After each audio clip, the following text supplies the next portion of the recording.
ఈరోజు బీసీల మహాధరణ కార్యక్రమం హైదరాబాద్ ఇందిరా పార్క్లో జరుగుతున్న కార్యక్రమంలో భాగంగా మేము వరంగల్ వర్ధనపేట కాన్స్టిట్యున్సీ హసన్పేట నుంచి రావడం జరిగింది. వాస్తవానికి ఇప్పుడు ఉన్నటువంటి ముఖ్యమంత్రి రేవంత్ రెడ్డి గారు కామారెడ్డి డిక్లరేషన్లో బీసీలకు చట్టబద్ధత కల్పించి 42% రిజర్వేషన్ కల్పిస్తా అనేటువంటి హామీ ఇచ్చి అధికారంలోకి రావడం జరిగింది.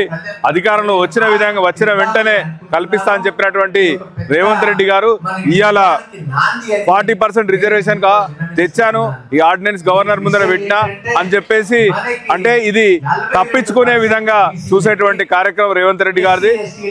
ఆయనకై చిత్తశుద్ధి ఉన్నట్టయితే కామారెడ్డి డిక్లరేషన్ లో ఏ విధంగానైతే 42% రిజర్వేషన్ ఇస్తా అని చెప్పిండో, స్థానిక సంస్థల్లో కావచ్చు, విద్యా ఉద్యోగ ఉపాధి విషయంలో కావచ్చు, ప్రతి విషయం లోపల మాకు బీసీలకు 42% రిజర్వేషన్ తప్పనిసరిగా కల్పించాలి.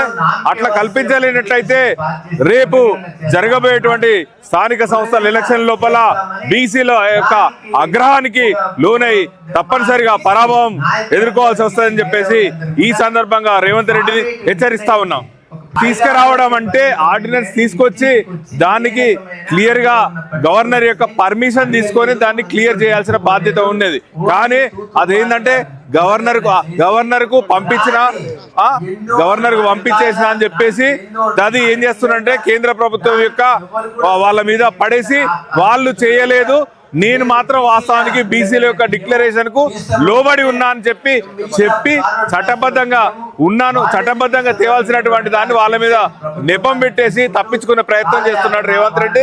తనకు చిత్తశుద్ధి ఉంటే చట్టబద్ధంగా 42% డిక్లరేషన్ కల్పించాలి.